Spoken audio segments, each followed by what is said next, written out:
Hello. Hi everyone. Good afternoon. How's everyone doing? Let me see if I can invite you all to join now. How's everyone doing? Good afternoon. Good afternoon. Good afternoon. It's time for class. It's 3 p.m. Where is everyone? Where is everyone? Where is everyone? Thank you so much for joining me today. My name is Oluwaseun Akinloton, and I am a brand strategist, social entrepreneur, founder of On Point Success International. I am very passionate about helping women build profitable brands. I believe that if we do our businesses right, if we do the things that we need to do, then we'll get the results that we're really looking for. So today I would like to be talking on strategic business planning, and I'm just waiting for at least one person to join me live. All our classes will hold on Saturdays, 3 p.m. So we have today, March 25th. The next class is coming up April 1st. The next one is April 8th. And the last one will be April 15th. It will be really nice if you can mark your calendars and join me live so we can talk about it. It's also good if you are busy, you can watch the videos later. But it's always nice when you join live so you can just be in the moment and just the spur of the moment to move you into taking action. So I just want to wait for a few more seconds, so let's say 1 minute, and then I'll get started.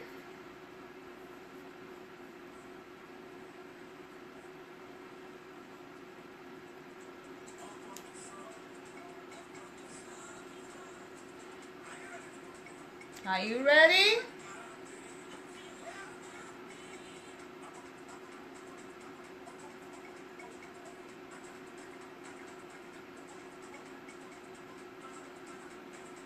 Is anyone live?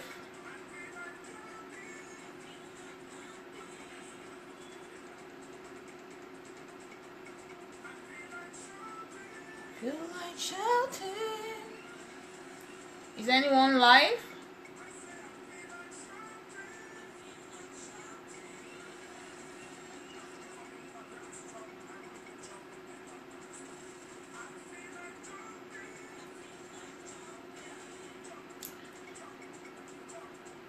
Alright, if no one is live, I am going to start the class and then we can play catch up later. So, strategic business planning. Before I start, I would like to say a story that happened when I was in high school. So when I was in high school, I used to attend after school classes, and I went to a girls only high school, but the after school classes that I attended had people from other schools as well. So the students were both boys and girls, and it was a very top-notch after school classes, like the best teachers in town. So we had the best teacher in the old town for mathematics, the best teacher in the old town for chemistry, biology, physics, English, and all other courses. You know, it was a very, very top-notch after school class. And in my mind, if my parents would sacrifice to register me in such a class or such an after school class, I better take it serious. So each time that I went for classes was after school. We usually close school around, I think, 2:30. So the lessons will start at 3 every day, Monday to Friday. And then, you know, I would be in the class with this serious mindset, like I was waiting to absorb everything the teacher was saying. And then I would see boys from some other schools outside just playing away their life. And we were in SS3, we were preparing for WAEC. I thought everyone should be serious and take their life serious. And I would see these boys just playing away, playing ball and just having fun, laughing. There were like 20 boys. They would play ball, laugh, they wouldn't come to class, they wouldn't listen. And then it would happen that the times that they decided to come to class, if the teachers had questions, it wasn't one of those in the class that would answer the questions. It was actually one of those boys that were always playing outside. So if the teacher would ask a question in biology class, like the question was like really, really technical and no one could answer the question, it was one of those boys that would just raise up their hands and just give the answer, and they would just say it like nothing happened. And then I began to wonder, wow, these boys are probably geniuses. Like, they're like super brilliant. Like, they don't come to class, they don't listen to lectures, but then when the lecturers or the teachers have questions, they are always the first to raise up their hands. And I began to wonder, wow, maybe God gave them special gift. Maybe they are just geniuses. I just couldn't explain what was going on. These boys, each time we had to go for a competition, because my school was a girls' school and all those people were from different schools as well, but each time we went for competition, these were the boys that I would see representing their schools as well, while I was representing my school. And it would just baffle me, like, how can somebody be so endowed? How can they be so brilliant even without studying? And then I held those thoughts in my heart even after our WAEC. And then one day it happened that my mom had sent me on an errand to one of the boys' houses. And then I got there and then we were talking, and then I got in the house. I was surprised by what I saw. I saw a room filled with books. This boy told me that he doesn't sleep at night. He labors all night to read. And I was really touched by that, because on the outside it might appear that they aren't doing anything, they are just geniuses, but on the inside they know exactly what they are doing. So my question to you today is, you've started your business and you probably have a lot of other competitors in the market, and then you are asking yourself, what are these competitors doing differently? Is it just because they are lucky, or they have access to more influential people than you, or they just know something that you don't know? The truth of the matter is that the secret of these people that you are looking at, the secret of people that are way ahead of you, their secret is in preparation. Everybody that is doing well in one way or the other, they have something that they are doing outside of public view that they are doing right, and that's why whatever they lay their hands upon are prospering. So I want us to know that there is power in preparation. That's the reason I'm telling you this story. It might appear on the outside that everybody is doing the same thing and all that, but people are really getting prepared for what they are doing even before they come into the limelight. I remember I got a message like a few weeks ago from an old friend. This old friend knew me way back, and she had said she's really surprised by my sudden appearance into limelight. And I just smiled, because I remember very vividly when I decided to start my business, one of the things that I had told myself was I wanted to get it right. After I had done so many side ventures and I've conveniently run so many businesses down the drain, one of the businesses that I actually did back in the day was wedding dresses. I've always been interested in the wedding industry, so I used to sell wedding dresses under Just Goods and Services, and it was something that I was really passionate about. I put in my best, but somehow this business failed. And by the time I sat down to analyze the reason why my business failed, if you are just joining me, please leave me your name and let me know the location that you are watching from. So by the time I sat down to analyze the reason why my business failed, I found out that I wasn't listening to my customers. I wasn't being strategic about how I conducted my business, and that's the reason my business failed. But ever since that failure, and for me to come back into the limelight, to re-strategize and just decide that, okay, this is really what I want to do, what I did was I had a place of preparation. I went to every business seminar in town, whether it was paid, whether it was free. I bought every book that I could lay my hands on that talked about business. And my children would even joke about it and say, oh, mommy, your books are overflowing. You need to have a yard sale and sell some of your books. So I want to implore us today, and I'm emphasizing on the power of preparation. Nothing good comes easy. Your business success is not going to come easy. As with anything in life, anything that is going to be great will take a lot of sweat. It will take cry.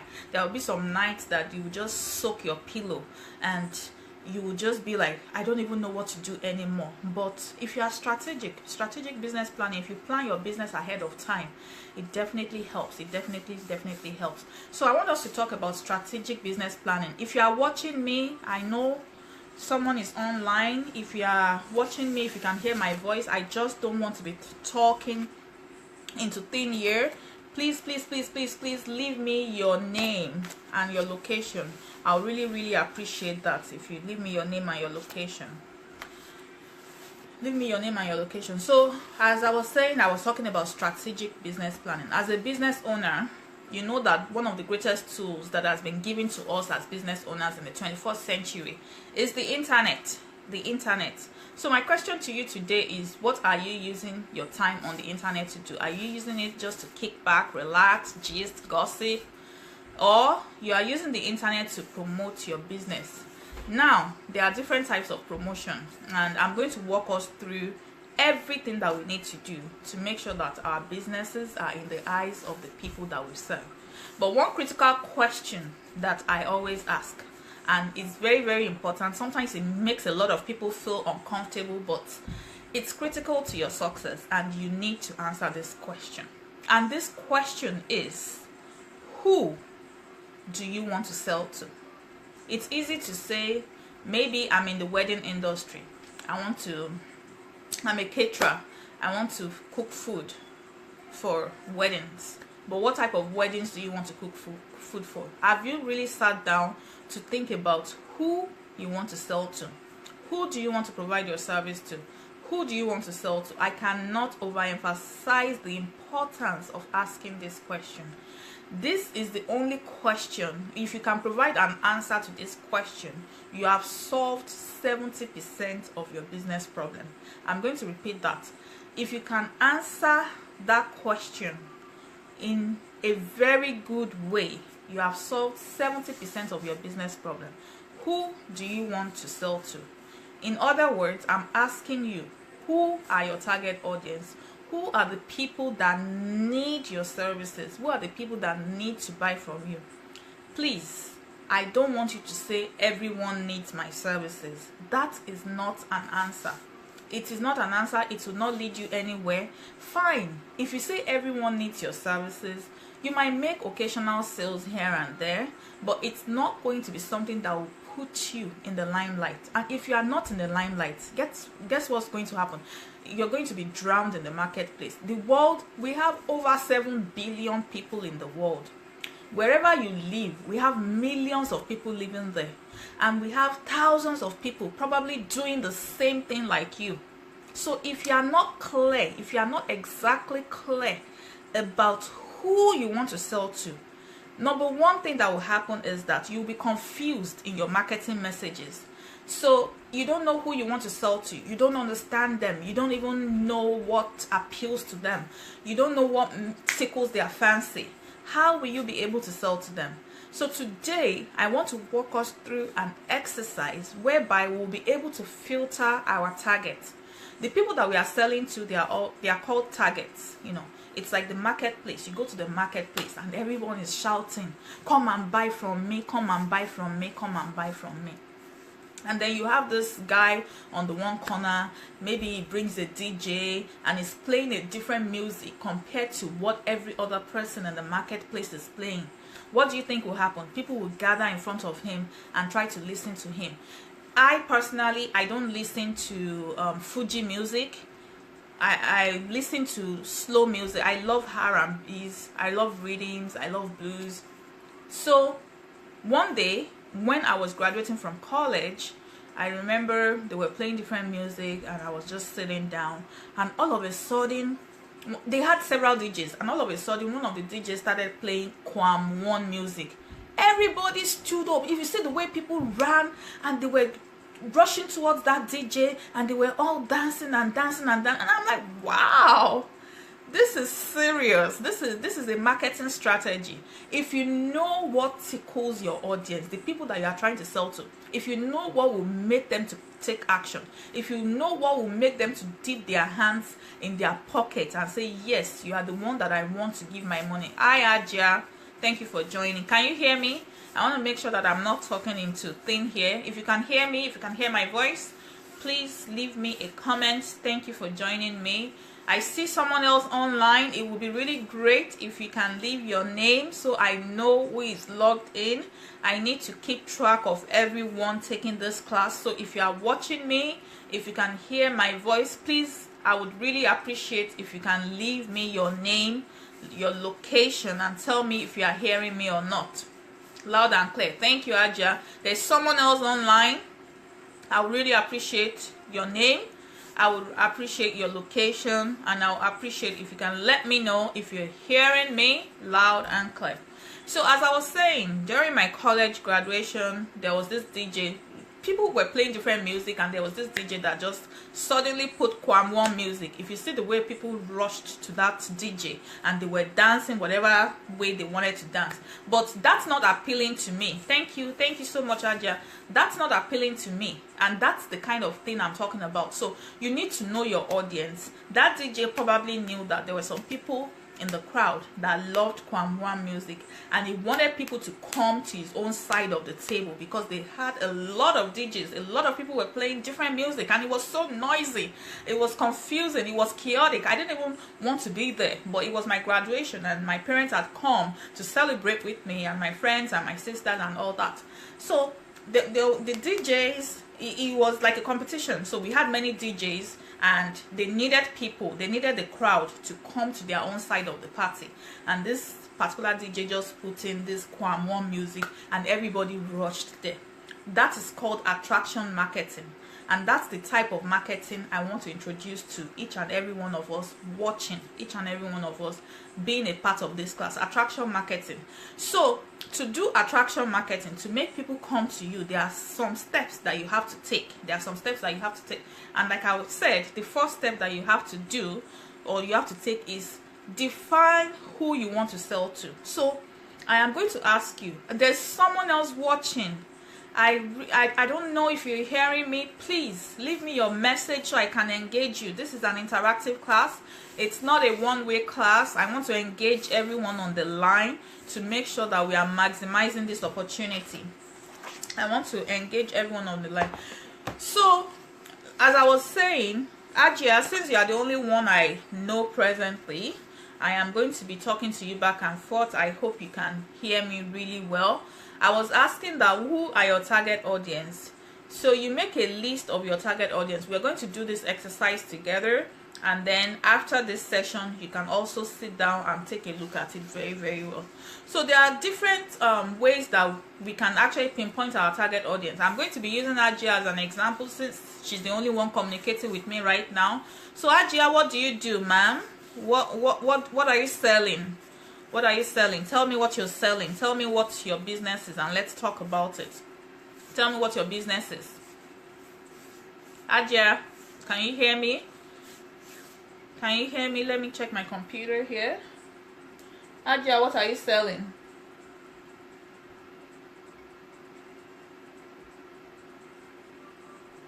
Ajia, can you hear me? Can you please tell me what you're selling? What's the name of your business and what are you selling?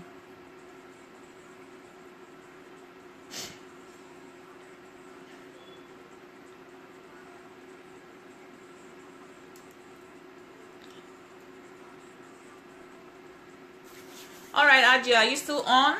I need you to respond so we can make this as interactive as much as possible.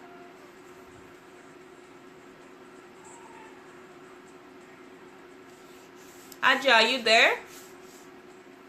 You are into bidding and tailoring. So if you close your eyes, you just close your eyes and you just imagine, just allow yourself to dream. Just imagine, who are the ideal type of customers that you would love to come into your store? Who are the people that you would love to be your customers? Like, you can do different filters. You can say, okay, you're doing bidding and tailoring. You know, we talked about this earlier. So let's focus on tailoring. Let's do one. Let's focus on tailoring. So let's say you are Nikki Creations and you are focused on tailoring. you are a fashion designer. You know, we have different types of tailoring. So what aspect of tailoring are you focused on? What type of outfits do you make? What type of audience are you attracting? Are you attracting Muslims, people that cover their head only? Are you attracting Christians and Muslims? Are you attracting professional women, people that go to work and they need work outfit? Are you attracting stay-at-home moms? Are you attracting clerics' wives? Who exactly are you attracting? And I don't want you to say everybody. Have a specific group of people that you are trying to attract. So you could label them by their work, their professional work. Maybe they are professionals, they are people that go to work, or they are people that stay at home, or people that just value traditional outfits. Who are the people that you are attracting? What are the type of products that come easy for you to make? So when you wake up at 2 a.m., what are you likely to make? If you have a fabric, what type of fabric are you likely to make? What kind of fabric are you likely to design if you wake up at 2 a.m. or at 3 a.m.? What is the most appealing thing to you? And then who are you attracting? No, Ajia, I don't want both. I want you to be specific, and that's the purpose of this class. The purpose of this class is to move us away from the idea that we need to capture everyone in the marketplace. The purpose of this class is to help us streamline. Let me tell you the beauty about streamlining. It helps you to channel your effort and your resources in a very narrow way such that you'll be efficient. As a small business owner, as an entrepreneur, you are a one-man person, you are a one-man business, one-man team.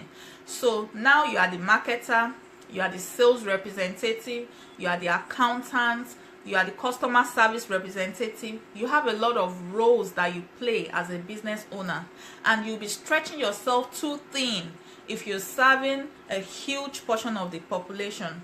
So now what we're doing right now is I'm teaching you how to target a narrow audience, so that as time goes on, as you gain experience, if you can focus on one particular area at a time, and you can target those people that need your products or that need your goods and services, then if you get so good, if you get so popular in that aspect, then you can sit down 6 months down the line, 1 year down the line, or maybe 2 years down the line and say, okay, I'm an expert in this area. I've really established myself in this narrow area of focus. Let me now bring some other services.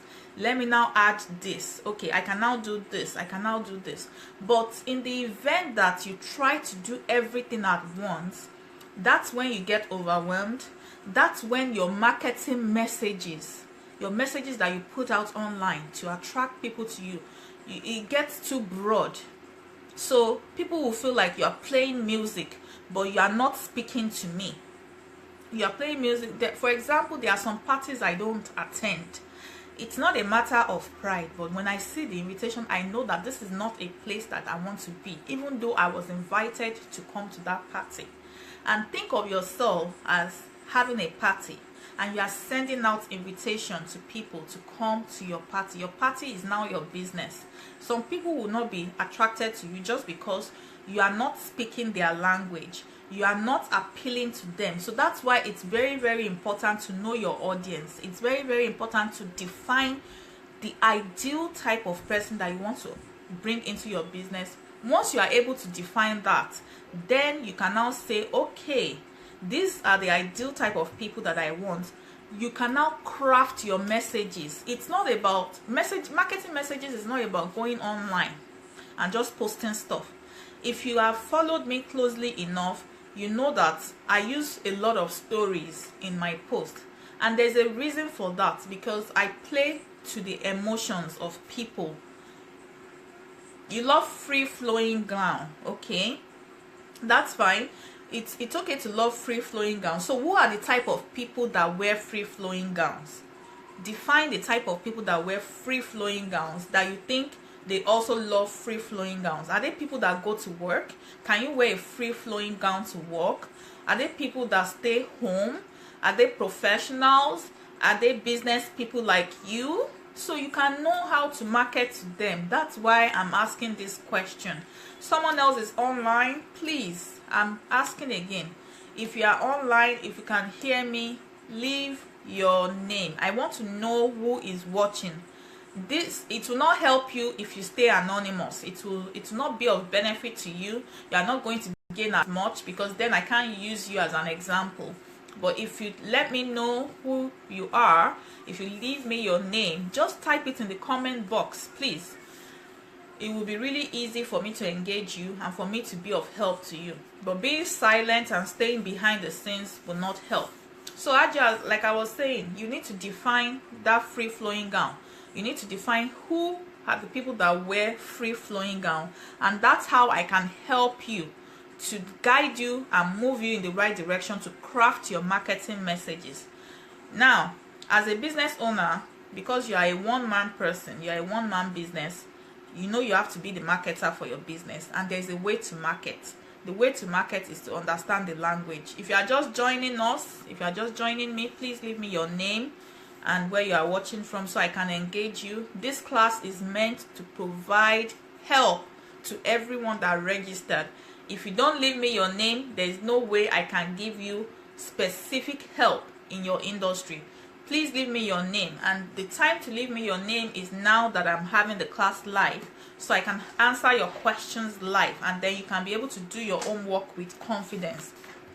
So once you know the people that need your services, and when I say need, I mean need is different from want. There are some people that desire your services, or they just fantasize about it, but they are not going to buy from you. But the people that really need your services, those are the people that you want to cater to, and you have to define them. You have to be very, very specific. Very, very, very, very specific. Let me give you an example. At a time I used to be an event planner. I love event planning. I've been planning events since I was 10 years old. This is a field that I was born with. I have natural abilities to plan events. I love planning events. I don't like Nigerian parties because it's too rowdy. Everyone is just jumping up and down and everything is just rowdy. You won't even enjoy yourself. So I've always believed in the, let me call it, American type of party. So if I'm having my 10th birthday, I believe in the idea of inviting just 50 people to my party. 50 people or maximum 70. Those are the types of party that I like. Everyone's seated, everyone will eat, you have more than enough, and when it's time to dance, everyone will dance. So I used to love that type of party. I remember when I wanted to get married and it was time for my introduction, I had told my parents that I only wanted 12 people at my introduction. And of course, you know, African parents or Nigerian parents, they'll be like, what, 12 people? That one is not going to be possible, blah blah blah blah blah. But that has been the type of person that I have been ever since I was young. So I knew the type of parties that I wanted to plan. I loved dressing up, I loved planning parties. But what happened by the time I really decided to start doing event planning was the fact that I had too many offerings. I did not choose my target audience properly. So I wanted to be a wedding event planner. So anyone that was, because I wasn't targeting my market properly, when people come to me and say, oh, I'm having a birthday party, I take it. And then I don't ask them for their venue. Listen, I don't ask them for their venue. Hi, Sister Funto, how are you? Okay, I'm going to address your issue, Sister Ajia. I'll address that. So let me continue my event planning story. So my ideal clients, they were wedding people that were getting married, and I had a specific type of venue that I wanted to use in my head. I loved like grand venues, beautiful. I like top things. I like executive things. I like things that are clean and clear. That's my kind of person. But because when I started the business, I did not define who my target audience were. I did not define it properly. I knew who they were vaguely, but because the business wasn't coming like I expected, so I started adding some other services. I added makeup. I could do makeup for people. I could do their gele. Then I added bead. I used to sell bead from long time ago. Ever since I came to this country, I had brought beads with me to sell. I used to sell Ankara. I used to sell Adire. Anything goes, I was a jack of all trades. But when I decided to start that event planning, I knew that I wanted to cater to the wedding industry. But because the people that were coming, they weren't brides, they weren't people that were getting married. Some people would say, oh, I'm having a birthday party, can you help me? Or some would say, oh, I'm going to an event, can you quickly do my makeup? And I'll do it and I'll post it on social media, not knowing that I was hurting myself. So what happened was people could not define what I was doing. Should they call me a makeup artist? Because this week I'm posting pictures of makeup, tying gele, and then the following week I'm posting pictures of someone's naming ceremony, then the following week I'm posting pictures of someone's birthday. So it was confusing to people. People didn't know what I was doing. They were really confused. And what happened was, thank you, Sister Funto, I see you. I'm going to address your issue specifically very soon. So what happened was I wasn't getting business as much as I was supposed to be getting business. And then people didn't know what to label me. They didn't know what name to give me. So Sister Ruka, you might be doing beading and fashion, but what do you want people to call you? Do you want them to call you a beader? Do you want them to call you a fashion designer?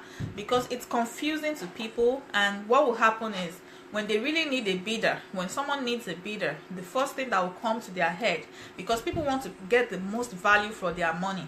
So if I need a bidder now, it might be very hard for me to think about you.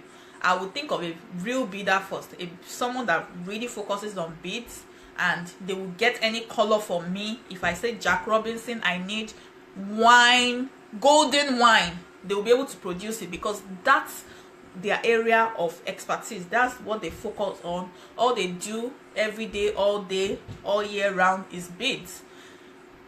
It doesn't mean I will not patronize you, but when I do patronize you, in my heart I'll be thinking I'm doing you a favor. So what happens when people think they're doing you a favor? They price it in a nonsensical way. So you tell them you're selling this beads, for example, you're selling it 5,000 naira, and of course you've had these beads in your inventory for 5 months or 6 months. You're willing to give it away because you'll be like, wow, I've had these beads for too long, I need to give these beads away, I need to give this item away. So when someone comes to you and you say, okay, it's 5,000 naira, they'll be like, take 2,000 naira. You feel insulted, you feel really bad, but you are the one causing it for yourself, because they think they are doing you a favor. If I think I'm doing you a favor, I can just offer you anything and walk away.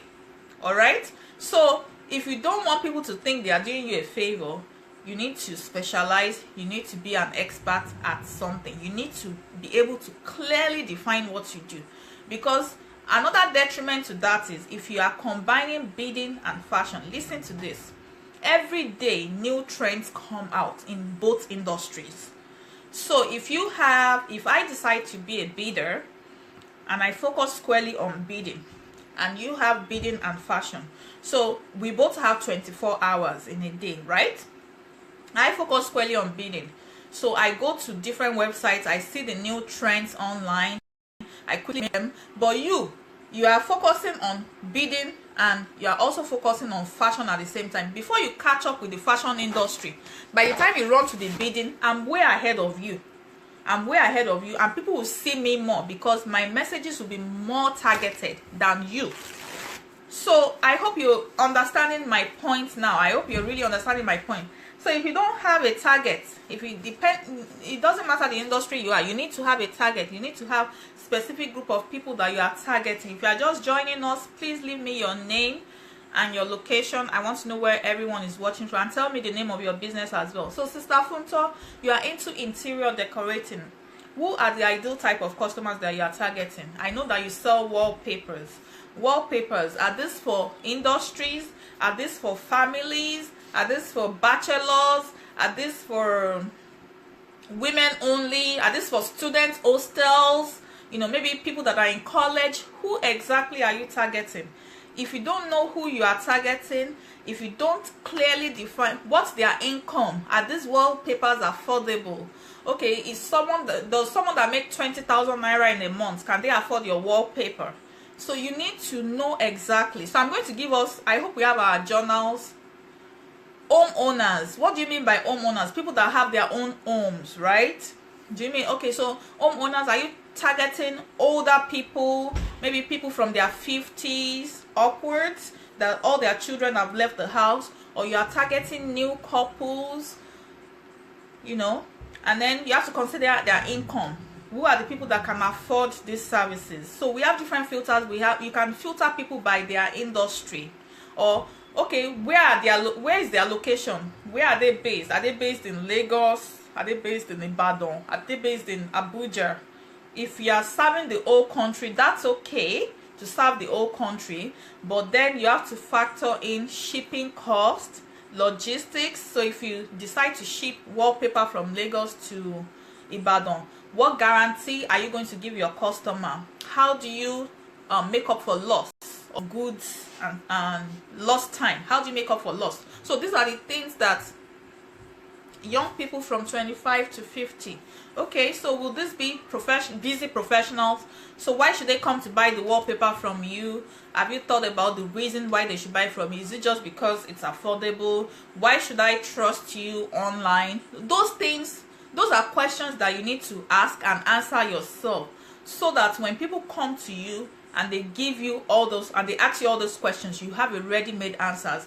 You won't have to be scratching your head and saying, oh my god, I didn't think about that. And because you are running an online business, a lot of people don't trust online businesses, but there's a way to get around that, which I'll talk about in a minute. How do you build trust of your customers? How do you make people trust what they see on your website or on your blog? How do you make people trust that? And I've talked about trust before, you know, on the other platform. Trust is built by establishing common grounds. And what do I mean by common ground? What are the similarities between you and the person that you are trying to sell to? And that is why it is very, very important as a business owner to use the power of storytelling. When you tell stories, okay, so each human being that you meet, the first time that you are meeting someone, there is a trust barrier. There's like a barrier in between you and that person. Maybe the first time that you saw me, you'd be like, who is this person? Why is she calling herself a business mentor? Why should I believe her? And then it will take you some time for that barrier to start diminishing. So maybe one day you ask me a question as a trap, you try to see what my reaction will be, and then I pass that test, then the barrier will start reducing.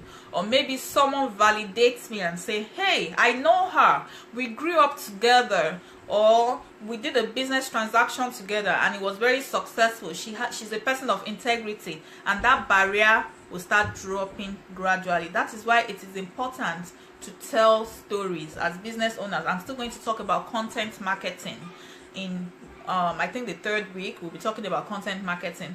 But content marketing is the way for you to build trust amongst your prospects and customers, because you are online, people don't see you, they don't have a personal interaction with you, so there's this barrier. So you have to think as a business person of how to reduce the barrier. So Sister Funto, I really appreciate the fact that you said you are serving young people from ages 25 to 50.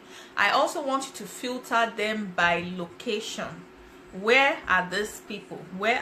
Because as business owners, if we want to move from good to great, we cannot only rely on organic reach. Organic reach is just you wake up, you go on Facebook, you post about what you are doing. You cannot rely on that to move from good to great. What do big companies do? They advertise. You would have to come to a point whereby you'll be advertising and you'll be paying for that advertising. But by the time you start paying for advertisement, you have to be really, really strategic. You have to know the location that you are targeting. So from now, you need to use these different filters. I hope we have our notebooks. I'm going to read them. So you filter. You have different options. You can filter by gender. in the city. Which city, Sister Funso? I want you to be more specific. Even by the time, okay, so when we ask people, oh, who is your customer, and they say everybody, that's 7 billion people in the world, right?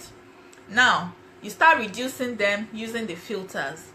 Are you selling to other businesses, Sister Funso? You said homeowners, so you're not targeting businesses. And by target, I don't mean that even if that person is outside your target, I don't mean that you cannot serve them. Of course you can serve them.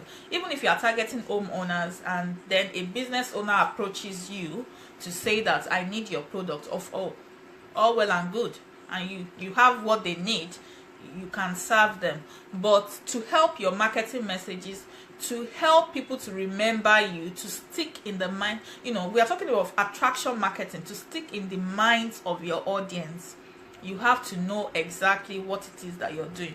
So for me, on a personal note, at On Point, so you serve companies and other businesses. So you just say, at first you said you're targeting homeowners. You see that there's a conflict there, because the way you market to a business and other company is different from the way you target homeowners. You have to have a primary target, and every other person around that primary target is secondary. But if you have a primary target, that's when you can focus your messages on those people. Or if you have a primary thing that you are doing, that's when you can focus your messages on those people. So I've talked about target marketing, target audience. I hope we understand that. Do we have any questions on that? Because I'm going to move to the next thing. Right now. And I'm going to give us homework at the end of this session. So we have some homework to do. I will give us homework that will help us to filter our target audience, to reduce, because right now a lot of us have a wide target audience, so we need to reduce it. So I'll give us homework. If you don't have any question on target audience, I am going to move to primary target owners. Primary target is homeowners. Okay, that's fine. Just hold that thought. When you do your homework, you list it and then you send it to me by email. So now the next thing that I wanted to say, I've talked about target audience. The next thing I wanted to say, as a business owner, listen to this. I want us to listen to this. You need to have a unique selling proposition. I know that this is not a term that this is not a term that is new. We've all heard it. We've probably heard it so many times. Unique selling proposition is the same thing as differentiation. And differentiation is obtained from the word different.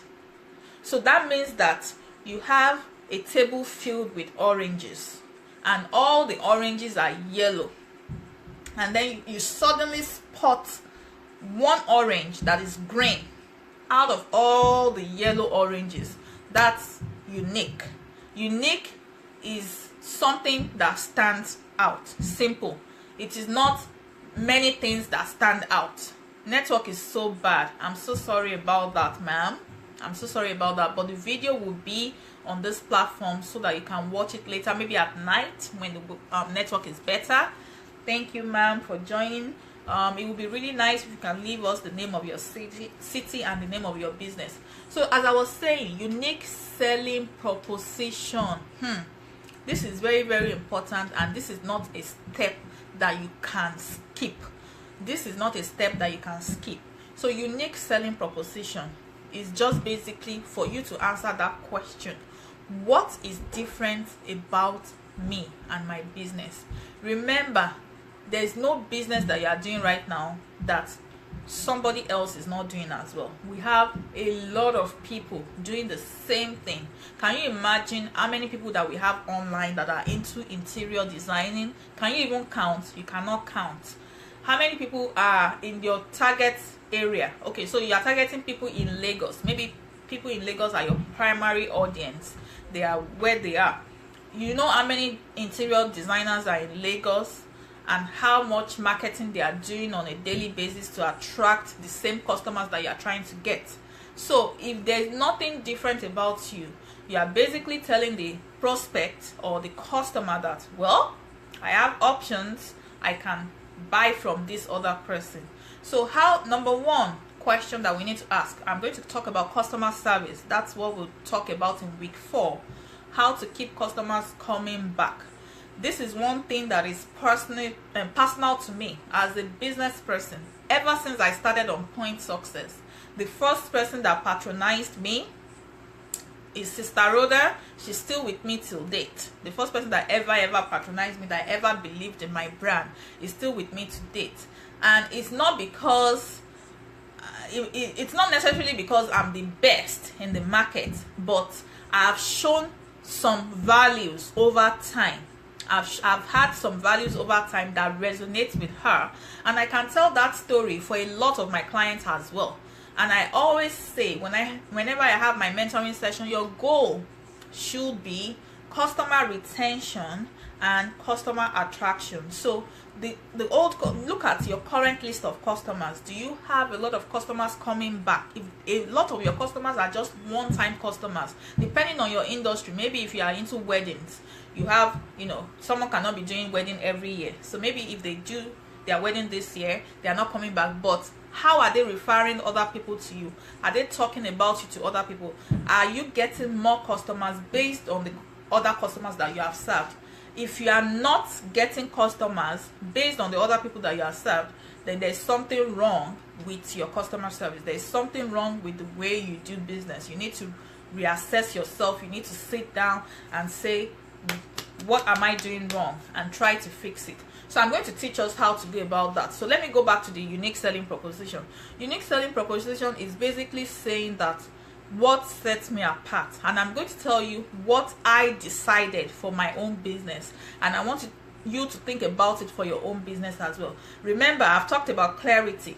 The first point I talked about was target audience, defining who exactly you want to be your customer. You have to define them. You have to be super clear. You have to have crystal clear vision about those that you want to patronize you. That's the first thing that I talked about. The second thing I'm talking about is your unique selling proposition. You have to give those people that you have defined, your ideal customer, you have to give them at least one top reason to buy from you and not your competitor. And for me, I am going to say my own right now. My own is caring and authenticity. I'm going to repeat that. My own for On Point Success, it's intangible. It's not even what I do. It's not the mentoring that I do. It's caring and authenticity. And I'll explain that to you. By nature, by just natural nature, I am a very caring person. As I am, I can go and look for you inside the hole of the ground, no matter where you are. And I'm not the type of person that judges. I can come to your house, even if you are drinking Gary, I can drink Gary. I love you for, who you are, not what you are. And that's my own brand message. And I incorporate it into everything that I do. And authenticity. I don't try to become someone else. I don't try to fake who I am. I bring my natural self to you. And for people that value natural self, if you value natural people, if you value people that are real, then you're going to be attracted to me. And that is my own unique selling proposition. Not everyone has that. Even a lot of coaches, I know a lot of coaches that they don't have their authenticity. Maybe they have something else that they are using to attract people to their brand. That's fine. But for me, my own is authenticity and caring. I'm asking you, what are your own values? What is that thing that sets you apart? So now, my own authenticity and caring, it starts from the point whereby you get in touch with me. So if you send me a message and if you ask for my services or whatever, the way I follow through, the way I send you my emails, the way I communicate with you, I put in authenticity and caring. So most times when people send me messages, listen to how I incorporate caring and authenticity. When people send me messages, I thank them first. I thank them. I say, thank you for reaching out to me. Instead of going straight to business, I already know. Maybe sometimes on OSBS, people leave me a message, oh, ma'am, I would like to work with you. When I go into their inbox, I'm thanking them first. It's a tradition for me. It's something that I've brought into my business, and it's something I do all the time. I thank people. I go above and beyond. I can thank people for Africa. That is my own brand message, because that person might not experience that type of service ever again, and it will keep resonating in their mind that, wow, this person is different from every other coach that I've met or every other mentor that I've met online. So whatever it is for you, you have to think about it. You have to think about that one thing that stands you apart. It's not your product. You know, you can St. Louis sugar, they've been in the market for so long, and one thing they play on, one thing, their unique selling proposition is what? Can anyone tell me what their unique selling proposition is? Can you tell me? It's consistency. Consistency. They've been consistent in how they've been producing their sugar. It's always clean, it's reliable, it's consistent. So now, a lot of tailors, let me use tailors and fashion designers, they are not consistent in their product. You sew something with you sew a fabric today, they get it, they get your size, then the next thing, you give them two different fabrics, they spoil one, they make the other one right, and they don't even apologize. You see that there's no consistency. And so what happens over time is that they are not able to expand, they are not able to increase their earning capacity, because they have been disappointing their customers. They don't have a value, they don't have a brand message that they are putting out there, and people don't trust them. So you need to sit down. Business is not about hustling and busting. I'll keep saying it. A lot of us, what we do is we just wake up, we go out, come back home at night, and then repeat the cycle day in, day out, and yet we complain that we don't get results. So it is better to sit down, do your own work, analyze what you really want to be known for. Once you target your audience, even if it's 50 people that you have on your list, but these 50 people qualify as your target audience, you can target them directly. You can focus on them and satisfy them. Give it all you've got and satisfy this small group of people. Do it in such a way that you become the best at it.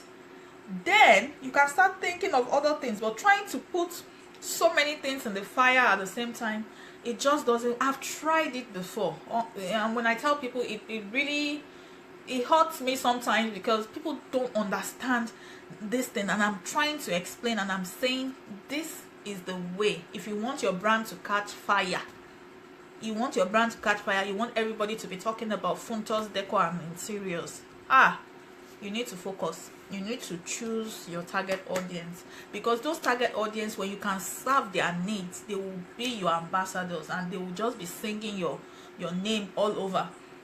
And before you know it, your brand is on fire. So you need to be known for something. Choose a unique unique hashtag that identifies with your brand, and use it in everything that you put out there. If you know that you are targeting homeowners, talk about them every day. Write stories about them.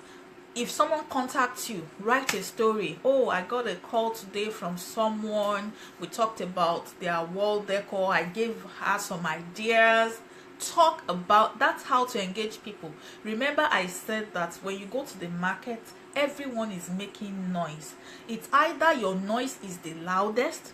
If you want people to come to you, it's either your noise is the loudest, or your noise is a different one from what the majority is playing. That's what unique selling proposition is about. Your noise has to be different. There has to be something that is different, very different about you. Very, very different. And we are going to talk about branding. So your noise has to be really, really, really, really, really different. That's how to gain people's attention. Know your unique selling proposition. And then, to help you in knowing your unique selling proposition, you know what you can also do? Research your competitors, those that are doing exactly the same thing like you. What are they doing? Analyze their business. Look at their business, like, okay, this person is an interior designer. Okay, what are they doing that I can actually, what are they not doing that I can do that people need? Research your competitors. Take a critical, when I say research, I don't mean that you should go and spend the whole 24 hours looking at someone else's page and be saying, this person is really, really ahead of me, how can I catch up? No, that's not what I'm saying. I'm saying that you should research, learn what you want to learn and get out of there. Learn what you want to learn and get out of there. Then the other thing you need to be doing, investing 30 minutes per day in your industry. Read an article, have a blog that you are following in your specific industry. If you are a fashion designer like Ajia, you need to be researching styles. When you see any ready-made clothes that someone brings to you, open it up, look at how it's sewn, look at how you can incorporate that into your business. Remember, I always say that creativity is not about money. Creativity is being able to look at something in a different way and reinventing it in a different way. Packaging, the way you package your stuff, so the next thing I want us to also think about is to learn how to tell stories. I already said that you need to learn you don't need to be a long storyteller, but when you come online, just posting online and saying come and buy my wallpaper, it will not work, because it's not attractive to people. People are not attracted when you tell them to come and buy something. It's like, oh, today she has come again, she just wants to sell something and go. So you don't want people to have that type of attitude towards you. Sister Funto, I'm going to use you as a specific example because I know that you're really trying. Your blog, I'm going to talk a little bit about your blog. Having a blog is one of the best things that an entrepreneur can do, especially if you work in the service industry, like you're having wallpapers, you're helping people designing their wallpapers, or you're selling wallpapers to them, or you want to tell people how to install their wallpapers. But when you do those posts, it's very good to have a blog. When you do those, Ajia, you also need a blog down the line, because it's always good when you can finish maybe your fashion design or your bidding, and then you take a picture and you tell a story. I love stories because it's what will keep people coming back to you. If you are not interesting, people might click like and just walk away. But when you're interested, I have people that tell me that they go to my wall every morning, and that's just the truth. Sometimes I'll wake up from a particular person, I'll just see 15 likes, but people will tell me that they go to my wall every morning to read over and over again. It's not like they've not read the post before, but they love going there just to read. That tells you the power of story, because I love writing stories and I love using my own personal examples as stories. So Sister Funto, as I was saying, you have a blog, which is really, really nice. I love blogs, and I know a lot of people do love blogs.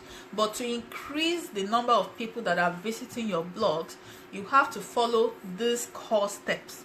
You have to be a storyteller. You have to tell a story. It's not enough to tell me what something does, but tell me a story behind it. And how do you tell the story? I'll give you concrete examples, so maybe that can help you. Tell a story about how you started business, how you started working in wallpapers, and how excited you get when people get in touch with you. And tell a story about how a particular customer contacted. It doesn't have to be your current customer. How a particular customer contacted you, how you helped the person, and the results that the person got. And that's why it's very important when you get jobs, beg the person to send you pictures, and the type of pictures that you are putting online, try as much as possible that those pictures are quality pictures. They are quality pictures that people can resonate with. So tell people, okay, if your wallpaper is ripped, tell them what they can do to fix it. Tell them how much rolls to buy for a particular wall, maybe a 50 by 50 meter wall, how many rolls they need to buy, what it can cost them, the amount of money they would need to pay for labor, and just those little things. Tell a story. Even if you go out, let me give you another example of a story that you can tell. Maybe you go out to the shopping mall and you find a wall mural or something that is really nice. Tell a story about, oh, when I woke up this morning, I didn't even want to go out, but as soon as I walked into this mall, I saw this wall. It was really beautiful. I felt like taking pictures, and I even thought about something else that I could do to bring this wall to life. I could add this, I could add this, oh my God, that's the power of an interior designer. You can just spice it up and make it interesting, so that then you can now write at the end of that article, if you need wallpapers, contact me. No matter how much you tell a story, you always want to put it's called call to action. You always want to put a call to action beneath that story. So even though you are not selling, you are not telling them to come and buy, but at the end of that story, that, oh, if you need someone that has a creative eye, you can contact me and put your phone number or maybe your email. Are you listening? Are you following me? And put your email or phone number. So you want to do that. The next thing that I want us to do is to work on your elevator speech. I know that a lot of us have heard about elevator speeches over and over and over again. What is an elevator speech? An elevator speech is a speech that you give to someone. Thank you, ma. A speech that you give to someone that tells about you and what you do. It's not about saying, my name is Oluwaseun Akinlotan, I am the founder of On Point Success. That is not an elevator speech. An elevator speech is like this. I'm going to give you my own elevator speech, and then one of your own work will be crafting your own elevator speech as well. Why do you need an elevator speech? An elevator speech tells that person that you know what you're doing, and it also tells them that you have confidence in what you're doing, that you believe in yourself. I mean, like, who else will believe in you if you don't believe in yourself? You believe in yourself and you have confidence in yourself. So that's what elevator speech is supposed to do. And that's why it is really, really important to filter your target. Know who you want to sell to. So now, my own elevator speech will go like this. My name is Oluwaseun Akinlotan. I am a brand strategist, a social entrepreneur, founder of On Point Success and On Point Small Business Success. I am passionate about helping women entrepreneurs. Not the word women, I've already streamlined it. I've already cut off the men. I don't want them. I specialize in helping women entrepreneurs build profitable brands. How do I do this? I work on content management, mentoring, and I also provide strategy. I provide strategy in 3 key areas: sales and marketing, customer service, social media. That's an elevator speech right there. I have already stated exactly what I do, the benefit that the people will be getting. The benefit is that they will be able to build profitable brands, and I've also been able to pinpoint the exact service that I'm offering. I said content management, mentoring, and strategy. And strategy is a big field. I've already streamlined exactly what I can do with strategy. So I can help you with sales and marketing, I can help you with customer service, and I can also help you with social media strategy. So remember, your elevator speech has to be precise and it has to be exact. You have to be able to tell that person exactly what you do, such that they will be able to say, oh, can I please have your business card?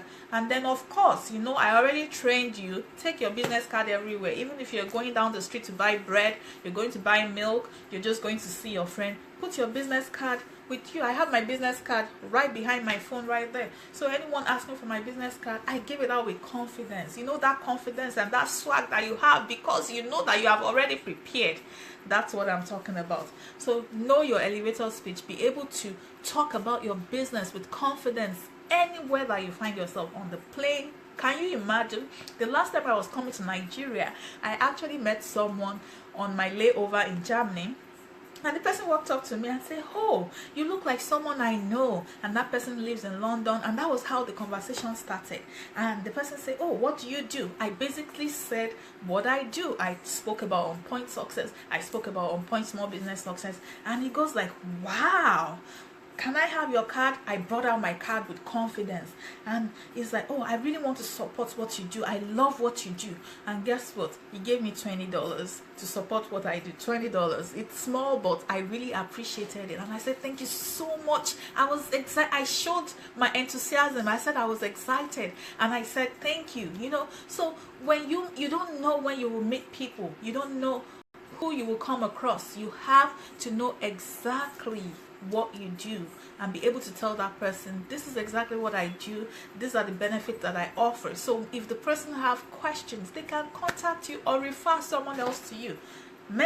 Okay, so the next thing that you want to be doing as you plan your business is you start building relationships. I cannot overemphasize this. Business is about people. If the only way your business can be validated is by having customers. And guess what? If you don't have customers, you don't have a business, because the business will not have money. You need money. You need money for your business. The people that you already know, don't discount them. I know a lot of us are not comfortable with selling to our friends, but hey, they are the first people that we know. They are the first people we have. So we need to reach out to them. I'm going to teach us how to do cold calling. We're going to start doing cold calling. We're going to start calling people, and then we are going to reach out to the people that we know as well, because these are the people that can help us. If you have 1,000 and something people on your friend list, and then you cannot even have at least 20 of those people that you can reach out to and ask them for a referral. So even if those people don't need your services, you tell them to give you a referral. There's no need to be shy about it. Nobody's going to swallow anyone. So we need to learn how to build great relationships. They stem from the fact that these are the people that we know. You start with them until you start expanding. So you need to be able to reach out to people.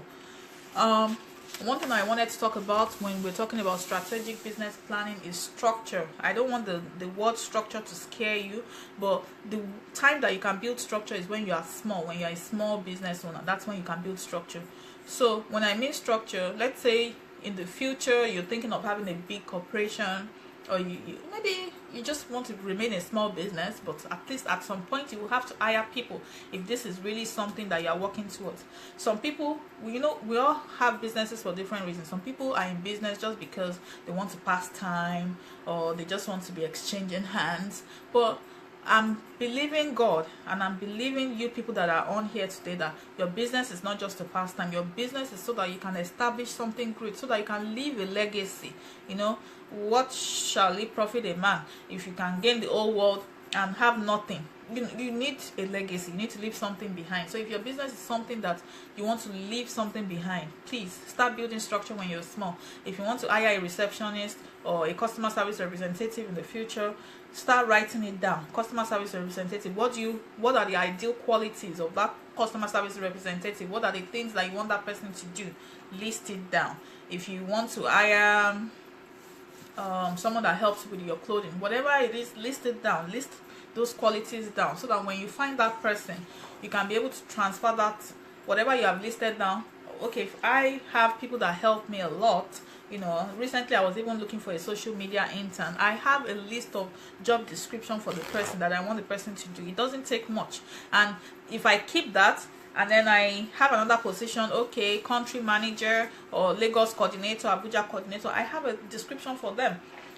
That helps me in the future. Even if I travel for 2 weeks, I know that work will still be done, because I already created a structure. So structure is really, really, really, really, really important for those people that have the last thing I'll talk about today is financial target. Hey, I cannot overemphasize this. You cannot just be waking up and leaving the house. So you need to set financial targets.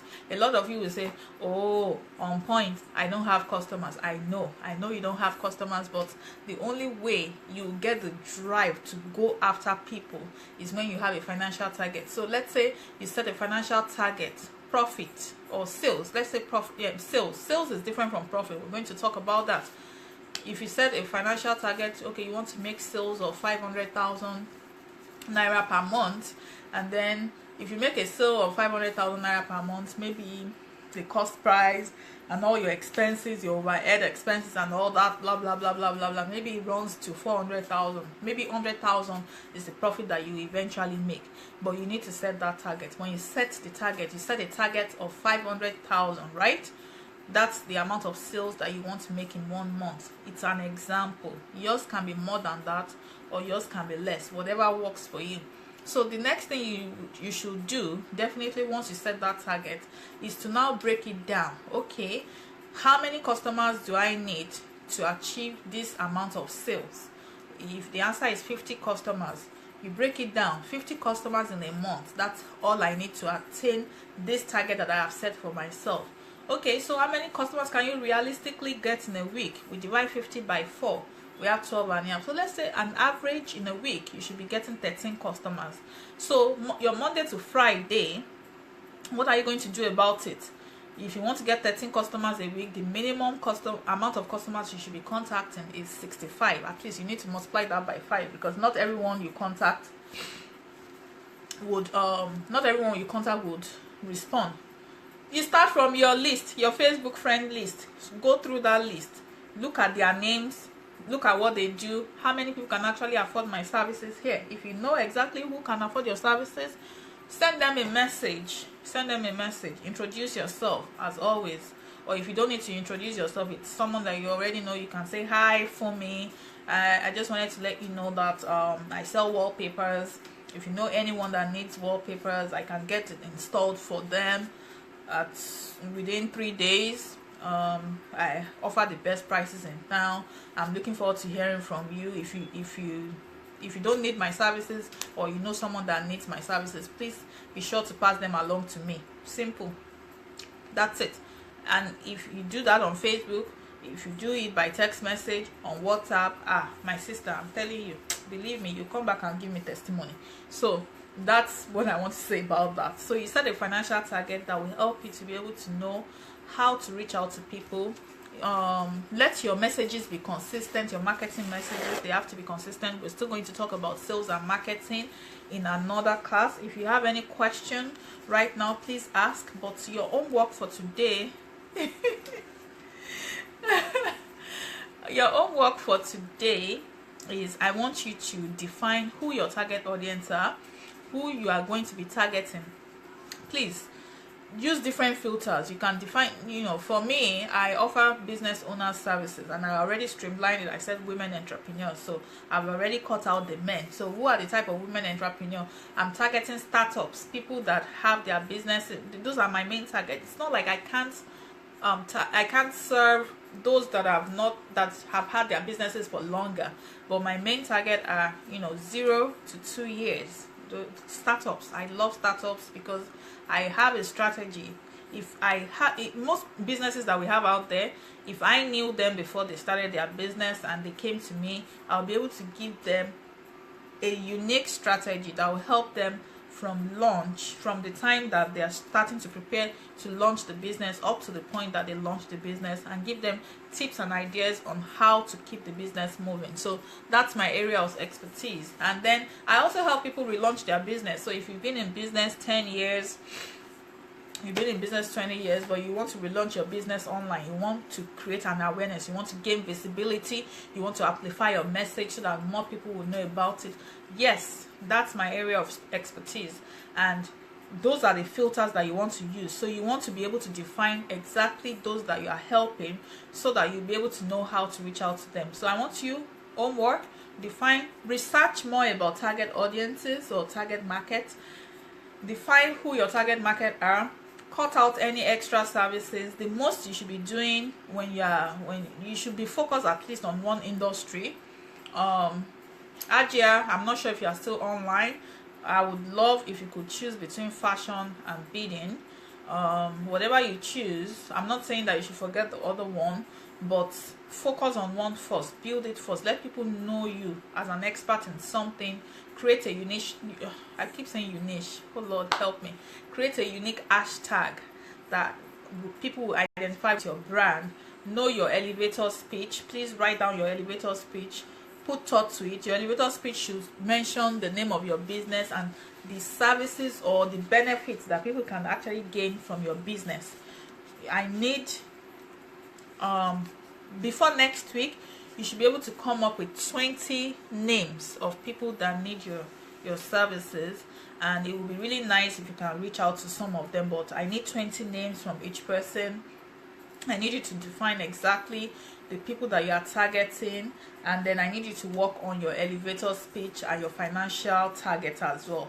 So we have 4 things: the people you are targeting, your elevator speech, your financial targets.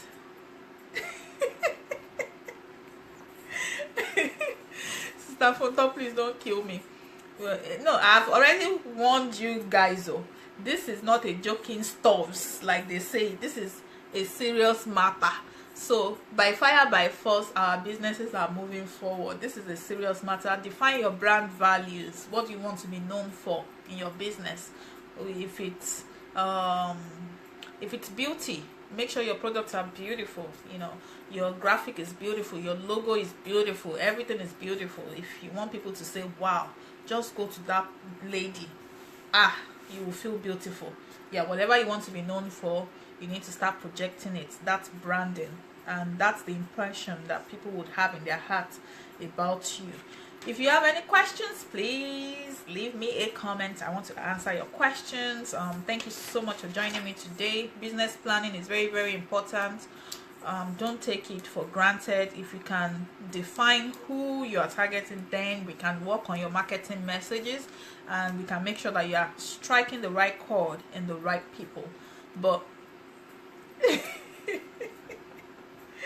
Staffonto, please don't kill me. Please ask a question. Questions, I can't overemphasize it. If you don't have questions, or if you don't ask questions, you're going to be limited, because questions can unravel a lot of things for us. So if you have questions, if there's something that you don't understand, maybe the way I explain the target audience or the target market, or you just find it difficult to streamline, or it's just something that you can't accept for now, let me know. I'll be glad to be of help. Thank you so much for joining me today. I want to see, yeah, I knew it. The financial part I don't understand. So okay, I'm going to go over it one more time before I log off. The financial part, I said that you need to dream. You need to dream about how much you want to make in a month. Money part is always like, okay, I'll explain it. I gave examples. I said, okay, I'm just using myself as an example. I want to be making at least 500,000 naira in a month. That's me. I want to be making 500,000 naira. So what will I need to do to make 500,000 naira? I have a couple of options based on my own business. I do have some ebooks, so at least I have one ebook, and I have a content planner that I sell for 5,000 naira, and I also have a video attracting and retaining quality clients. I am going to share that video with every one of us that registered for this class. But I sell the video as well for 5,000 naira, so that's 10,000 naira. So I can decide that, okay, maybe I can sell 100 this month, 100 of each. So if I sell 100 of each, 5,000 times sales, I didn't mean profit, I said sales, sales, and then you would have to calculate your overhead cost, or what it costs you to acquire, to make those sales. So let's say your profit is 100,000 naira out of the 500,000, but I was just saying sales. Then you need to calculate how many people need to buy from you in a particular month, what is the minimum price for the product that you are selling, and how many customers you need, the minimum amount of customers that you need to be able to make the minimum amount of customers that you need to be able to make that amount of money, in a month. And then you now say, okay, maybe I need 50 customers. How do I reach 50 customers? List out the names.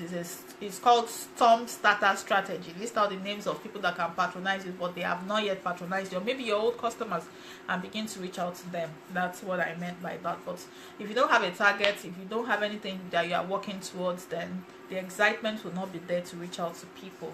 And when you reach out to people, you need to have a script. You need to have exactly what you want to say. So you can say, hey, I need this amount of money, not money. Hey, this is what I do. Tell them your name, the name of your business, how your business benefits them. If they don't have need for your business, they should please send referrals your way. And that's how to go about it. Did I answer your question? And if others will be watching this later, if you have any question, you can leave a comment. Don't private chat me, leave a comment on this video, and I'll be sure to answer all questions. Please let us do our own work before next session. Every class will start at 3 p.m. Let us be here so we can get the most out of this class. This is not a joking stuff. All right, thank you, ladies. God bless you. Staffonto, I'm about to log off.